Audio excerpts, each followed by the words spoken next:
தந்தை மகன் தூய ஆவியாரின் பெயராலே ஆமென். இயேசு கிறிஸ்துவில் அன்புமிக்க சகோதர சகோதரிகளை உங்கள் அனைவருக்கும் கிறிஸ்து இயேசுவின் அன்பு கலந்த வணக்கத்தை தெரிவித்துக் கொள்கின்றேன். இந்த நற்செய்தி பாகமானது மத்தேயு நற்செய்தி 8ஆம் அதிகாரம் 23 முதல் 27 வரையுள்ள திருவாக்கியங்கள். குறிப்பாக 25வது வாக்கியம், சீடர்கள் அவரிடம் வந்து, ஆண்டவரே காப்பாற்றும், சாகப் போகிறோம் என்று சொல்லி அவரை எழுப்பினார்கள்.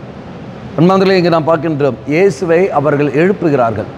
இயேசுவை அவர்கள் எழுப்பின காரணத்தினால் இதோ அவர்கள் அங்கு மீட்படைகிறார்கள், ஆபத்திலிருந்து மீட்பெறுகிறார்கள். இயேசுவை எழுப்பினால் என்றால் அவர் தூங்கி கொண்டிருக்கிறார் அர்த்தமா? அல்ல. மாறாக இயேசுவிடம் சென்று நாம் முறையிடுகின்றோம். தெய்வத்தை நாம் செயல்பட நாம் அனுமதிக்க வேண்டும். இறைவன் நம்முடைய வாழ்க்கையில் வருவதற்காக நாம் அழைக்க வேண்டும். இறைவன் நம்முடைய வாழ்க்கையில் தான் இருக்கின்றார். படகில் இயேசு இருந்து கொண்டு தான் இருக்கின்றார்கள். ராயப்பர் போய் அவரை அழைக்கின்றார். தெய்வம் நமக்கு சுதந்திரம் தந்திருக்கின்றார். நம்முடைய சுதந்திரத்தில் ஒரு நாள் தலையிட மாட்டார். அழைக்கிற சமயத்தில் தெய்வம் வருவார், வராமல் இருக்க மாட்டார். எப்பேற்பட்ட நெருக்கடி வந்தாலும் சரி, இதை அழைக்கிற பொழுது தெய்வம் நம்மை தேடி வருவார். இந்த மக்கள், இந்த சீடர்கள் பல பிரச்சனைகள் இருக்கின்ற பொழுது இதோ அவர்கள் இயேசுவை அழைத்தார்கள். இதோ அவர்கள் வந்தார், அந்த பிரச்சனை முடிவு கொடுக்கிறார்.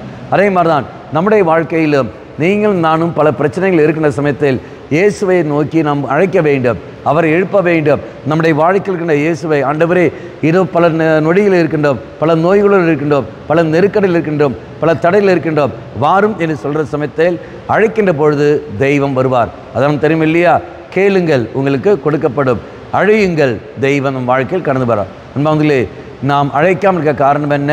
நம்முடைய அகங்கார சிந்தனைகள், என்னால் எல்லாம் முடியும் என்ற எண்ணங்கள் நமக்குள்ளே உதித்த காரணத்தினால், அந்த எண்ணங்களுக்கு நாம் முக்கியம் கொடுத்து போன காரணத்தினால் தெய்வத்தை நாம் அழைக்காமல் இருக்கின்றோம்.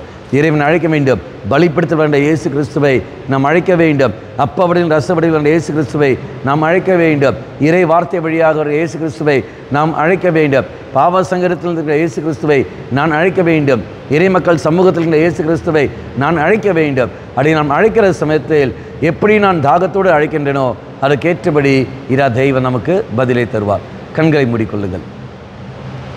நல்லவனாய் தெய்வமே, சீடர்கள் இதோ உம்மை எழுப்பினார்கள், அதுபோலவே நாங்களும் உம்மை எழுப்புகின்றோம்.